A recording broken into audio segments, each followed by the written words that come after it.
अस्सलाम वालेकुम। आज lecture number 8, last lecture of this chapter. हमने लास्ट एंड इस इलेक्ट्रिक पोलराइजेशन ऑफ डाइलेक्ट्रिक पे किया था। अब effect of polarisation on capacitance, ये थोड़ा सा पार्ट रह गया था इसका, ये देख लेते हैं। पोलराइजेशन का इफ़ेक्ट क्या हुआ था कि जब पोलराइजेशन हुई और इलेक्ट्रिक फील्ड अप्लाई किया तो जितने भी नेगेटिव थे, नेगेटिव चार्जेस वो पॉजिटिव प्लेट की तरफ अट्रैक्ट हो गए और पॉजिटिव चार्जेस नेगेटिव प्लेट की तरफ अट्रैक्ट हो गए। तो इस तरह से क्या हुआ कि सरफेस चार्ज डेंसिटी जो हुई प्लेट्स की वो डिक्रीज़ हो गई। सरफेस चार्ज डेंसिटी जो सिग्मा थी वो किस किस पे डिपेंड कर रही थी? सिग्मा इक्वल्स टू था जी Q/A। ठीक है, चार्ज पे तो कोई फ़र्क नहीं आया, एरिया एनहेंस हो गया। ये इधर उधर जब डिस्प्लेस हुए तो इनका एरिया क्या हो गया? बढ़ गया। एरिया बढ़ने से सरफेस चार्ज डेंसिटी क्या हो गई? कम हो गई। ठीक है, क्योंकि ये दोनों एक दूसरे के इन्वर्सली रिलेटेड है। अब जब सरफेस चार्ज डेंसिटी इंक्रीज हुई है तो पोलराइजेशन पे क्या इफेक्ट होगा ये देख लेते हैं। जो नेक्स्ट है, we know that from Gauss's law electric intensity in between oppositely charged plate, electric intensity ये थी, हमने पहले भी डिस्कस किया था, सिग्मा ओवर एप्सिलॉन नॉट। अगर sigma surface charge density decrease हुई है तो ई भी क्या होगा? As sigma decreases in the presence of dielectric between oppositely charged plates, तो इलेक्ट्रिक इंटेंसिटी ऑल्सो डिक्रीजेज। और इलेक्ट्रिक इंटेंसिटी मजीद किस पे डिपेंड करती है? पोटेंशियल पे, V equals to ED। Electric intensity decrease हुई तो पोटेंशियल डिफरेंस भी क्या हो गया? पोलराइजेशन की वजह से डिक्रीज हो गया। और अगर पोटेंशियल डिफरेंस या V डिक्रीज हुआ है तो कैपेसिटेंस ऑफ द कैपेसिटर क्या हो गई है?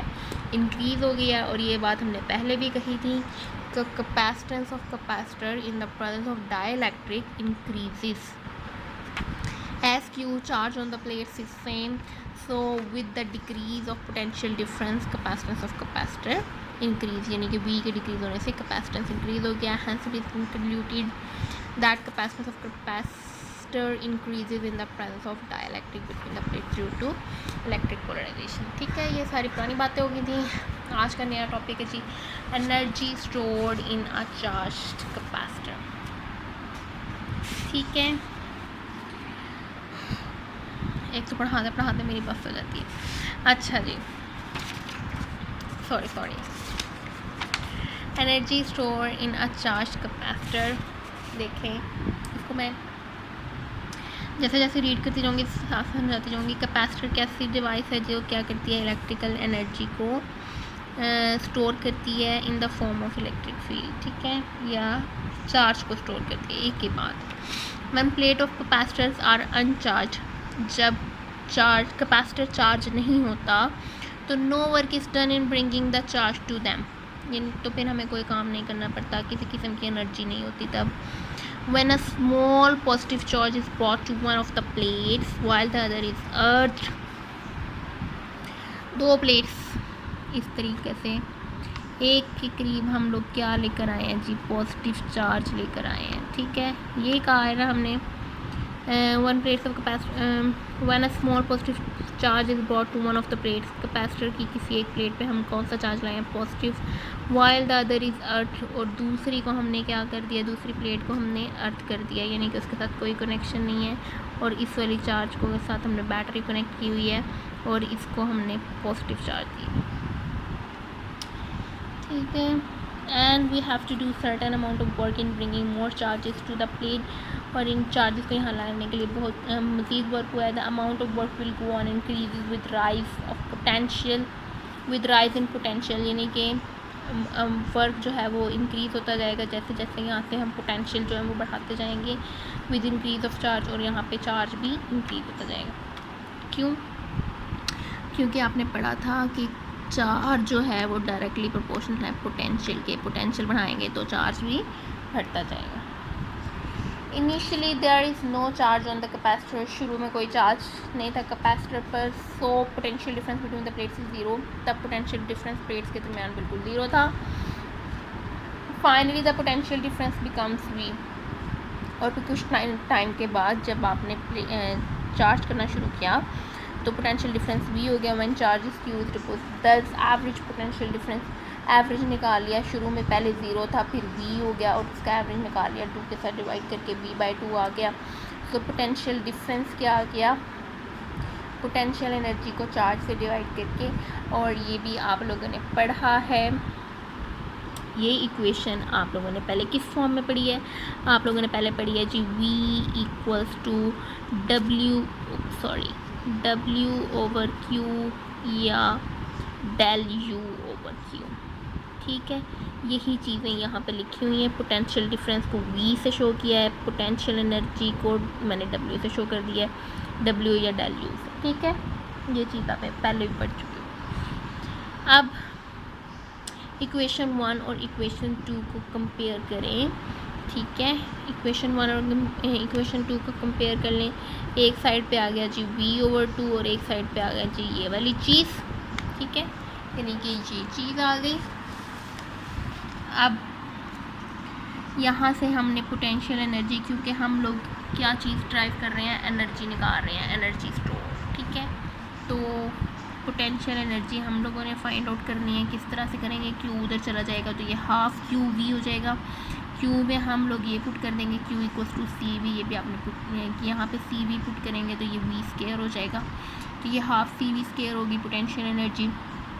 फिर v की जगह पे आप Q divided by c put कर देंगे तो Q स्केयर c स्केयर हो गया।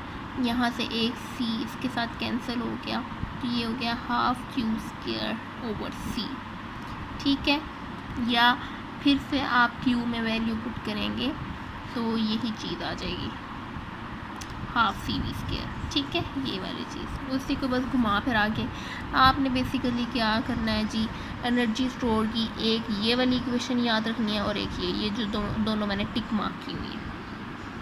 ठीक है, नेक्स्ट है जी energy store in the form of electric field. Consider parallel plate capacitor like D with separation, D क्या जी सेपरेशन डिस्टेंस है प्लेट्स का, V क्या है, पोटेंशियल डिफरेंस है, E क्या है, इलेक्ट्रिक इंडेंस है, ये सारी चीज़ें बताई गई, यानी कि इस फार्मूले को बताया गया है। फिर कैपेसिटेंस के लिए आपने भी एनर्जी का फार्मूला ऊपर ही पढ़ा है जी, हाफ सी वी स्केयर,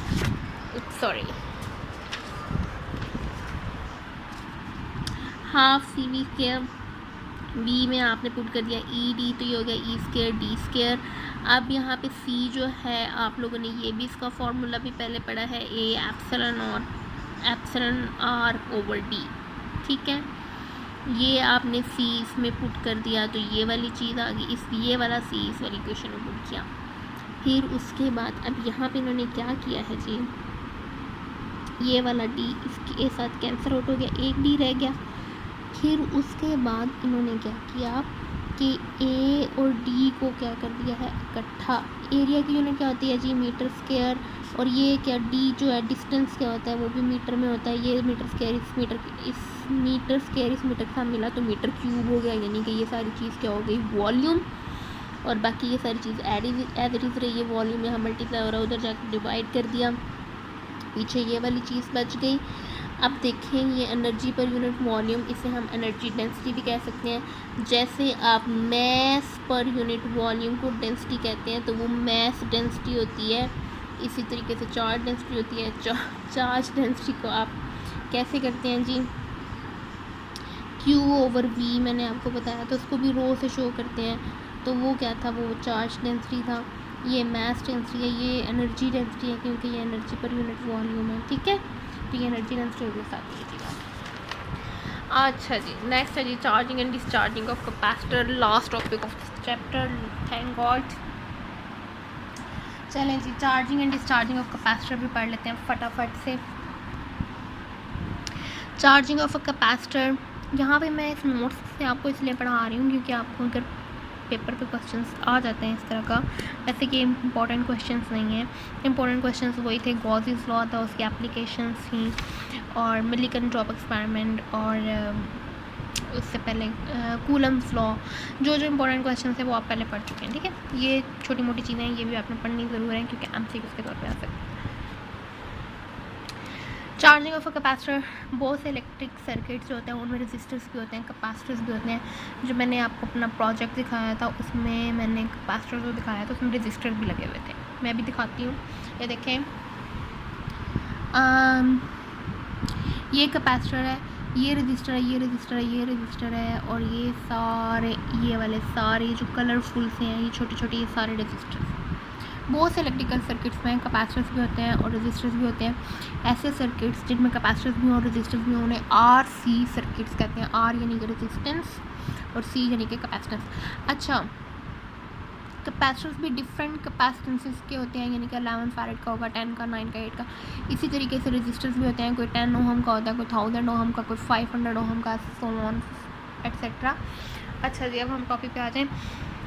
ऐसे सर्किट्स जिनमें रजिस्टर्स भी हों, कैपेसिटर्स भी होने, क्या कहते हैं? RC circuits. When switch S is close, ये देखें इस पर रजिस्टर भी है, रजिस्टर की ये नोटेशन होती है, कैपेसिटर की ये नोटेशन होती है। जब इस स्विच S को क्लोज़ कर देंगे, ये बैटरी लगी हुई है जी, यहाँ से करंट, पॉजिटिव कन्वेंशन है कि करंट कहाँ से फ्लो करता है, पॉजिटिव टर्मिनल से नेगेटिव की तरफ। अब यहाँ से यहाँ आके चार्ज जो है वो इन प्लेट्स के साथ स्टोर होना शुरू हो जाएगा, ठीक है। जब हम क्या करेंगे, स्विच S को क्लोज कर देंगे, it starts charging the capacitor through register R, ठीक है। रजिस्टर, अब यहाँ पे भला रजिस्टर लगाने की क्या ज़रूरत थी? ये अक्सर बच्चे क्वेश्चन पूछते हैं जी बच्चों, रजिस्टर लगाने की इसलिए ज़रूरत थी कि डायरेक्ट इतनी ज़्यादा वोल्टेज ना आए कि कैपेसिटर जो है वो उड़ जाए, ठीक है। इसलिए फिर उसके रास्ते में रजिस्टेंस लगाते हैं कि आहिस्ता आहिस्ता थोड़ा थोड़ा करके चार्ज हो रहा है। Capacitor is not charge immediately, capacitor फ़ौरन चार्ज नहीं होता, rather charges buildup gradually, Aahista Aahista charges जो हैं वो यहाँ पे बिल्डअप होना शुरू हो जाते हैं, जैसे आपके मोबाइल की बैटरी चार्ज होती है, ठीक है, आहिस्ता आहिस्ता। To reach the equilibrium value, अपनी equilibrium value, where C is the capacitance of a capacitor and V0 is the voltage.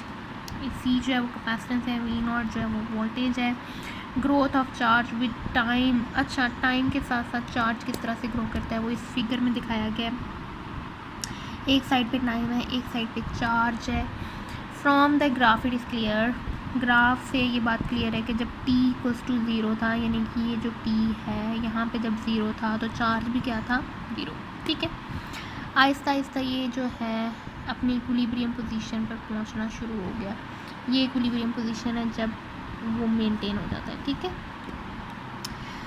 Q0 equals to, यानी कि इस वाली चीज़ को उसने Q0 इक्वल्स टू CV0 का है। Voltage across the capacitor at any instant can be calculated by the, तो voltage को हम इस रिलेशन से कैलकुलेट कर सकते हैं, ये आपको पहले बता दिया गया है। अच्छा जी,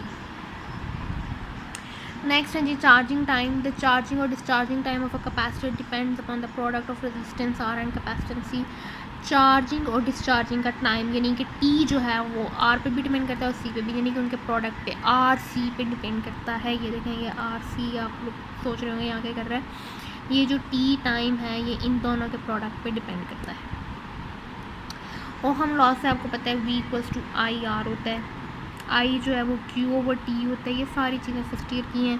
Q/T को इसमें पुट किया और फिर Q की जगह पे आपने ये वाला फार्मूला पुट किया CV, तो V के साथ कैंसिल हो गया, T इक्वल्स टू क्या आ गया? ठीक हो गया। तो ये सारा कुछ T equals to RC, the product RC, इस प्रोडक्ट RC को कहते हैं जी टाइम कांस्टेंट या T कहते हैं, small t। The time indicates the time of charge और डिस्चार्ज, तो ये वाला टाइम जो है वो चार्जिंग और डिस्चार्जिंग के टाइम को इंडिकेट करता है। ग्राफ फिगर टू शोज, अच्छा जी इस लाइन को गौर से पढ़ लें। फिगर 2 का ग्राफ, यानी कि जब मैंने आपको फिगर दिखाई है वो क्या शो कर रहा है कि charge reaches it's equilibrium value sooner when time constant is small, यानी कि जब t स्मॉल होगा, यानी कि RC की वैल्यू स्मॉल होगी तो चार्ज अपनी इक्विलिब्रियम पोजीशन पे या इक्विलिब्रियम वैल्यू पे जल्दी पहुंच जाएगा। अब फिगर को देख लें गौर से, मैं बता देती हूँ। ये देखें, ये वाले यहाँ पे इस वाले पॉइंट पर, इस वाले पॉइंट पे, इस वाले पॉइंट पे स्मॉल RC है, यानी कि T की वैल्यू कम है, और इस वाले पॉइंट पे T की वैल्यू ज़्यादा है, इस वाले पॉइंट पे, ठीक है। ये इक्विलिब्रियम पोजीशन में लेट पहुँचेगा जिसका RC की वैल्यू ज़्यादा होगी, ठीक है। जिसका RC क्या होगा? लार्ज, वो लेट इक्विलिब्रियम पोजीशन में पहुँचेगा, और जिसकी RC की वैल्यू यानी कि टाइम कम होगा वो जल्दी इक्विलिब्रियम पोजीशन पर पहुँचेगा। तो उसने ये बताया है, ठीक है। ये जल्दी अपनी इक्विलिब्रियम पोजीशन में पहुंच जाएगा एज़ कम्पेयर टू दिस। ये इतना ज़्यादा टाइम पहले लेगा और फिर ये इक्विलिब्रियम पोजीशन में, और ये स्टार्टिंग में ही इक्विलिब्रियम पोजीशन में जाना शुरू हो जाएगा। ठीक हो गया जी। नेक्स्ट है डिस्चार्जिंग ऑफ कैपेसिटर। डिस्चार्जिंग के लिए कुछ इस तरह का सर्किट होता है, देख लें गौर से। वहाँ पे सिर्फ एक स्विच लगा हुआ था S1, अब यहाँ पे एक और स्विच लग गया जी S2। अब इस स्विच का क्या काम होगा जी, यहाँ से इलेक्ट्रिक फील्ड पहुँची यहाँ पे जो प्लेट था, अब यहाँ पे जो पॉजिटिव चार्ज इस प्लेट पे है वो यहाँ से एंटी क्लॉकवाइज मूव करना शुरू करेगा और यहाँ पे आके यहाँ पे जो नेगेटिव चार्ज है उसके साथ मिल जाएगा और इस नेगेटिव चार्ज को भी न्यूट्रलाइज कर देगा। यही सारा कुछ लिखा हुआ है यहाँ पे, मैं दोबारा से पढ़ देती हूँ। When switch S2 is closed, जब इस स्विच को बंद करेंगे, the charge plus Q on the left plate can flow anti-clockwise through the resistance। तो ये charge plus Q anticlockwise इस रेजिस्टेंस से होता हुआ मूव करेगा and neutralise the charge Q on the right plate, और यहाँ पे आके इस राइट प्लेट पे जो नेगेटिव चार्ज है उसे क्या कर देगा, neutralise. The graph shown in figure 4 shows that discharging begins at t equals to 0 when q equals to cv। जब t equals to 0 होगा तो यहाँ पे डिस्चार्जिंग क्या होना शुरू हो, तो यहाँ पे जब t 0 होगा यानी कि टाइम 0 है तो इस पॉइंट पर डिस्चार्जिंग शुरू हो गई है, और यहाँ पे इस पॉइंट पर q इक्वल्स टू क्या है, cv। ठीक है, एंड डिक्रीजेज ग्रेजुअली टू 0 और फॉरन 0 हो जाएगी। Smaller value of t discharge is the capacitor. देखें ये वाला RC जो है इसका कम है, इस वाले का RC जो है वो ज़्यादा है, तो ये स्मॉलर वैल्यू वाला RC जो जल्दी डिस्चार्ज होगा और लार्ज वैल्यू वाला RC, जैसे वहाँ पे था कि जिसकी RC कम होती है वो जल्दी इक्विलिब्रियम पोजीशन में पहुँच जाता है, जिसकी RC ज़्यादा होती है वो लेट इक्विलिब्रियम पोजीशन में पहुँचता है। यानी कि जिसका टाइम कम होगा, जिसकी RC की वैल्यू कम होगी, वो चार्ज इक्विलिब्रियम पोजीशन पे जल्दी पहुँचेगा और डिस्चार्जिंग भी उसकी जल्दी होगी। थैंक यू जी, अल्लाह हाफिज़। चैप्टर ख़त्म हो गया है, एग्जाम्पल्स आप लोग देख लें, नेक्स्ट शॉर्ट क्वेश्चंस भी देख लें, कोई मसला हुआ तो पूछ लें। नेक्स्ट लेक्चर में हम चैप्टर नंबर 13 को स्टार्ट करेंगे। ओके जी, अल्लाह हाफिज़, बेस्ट ऑफ लक।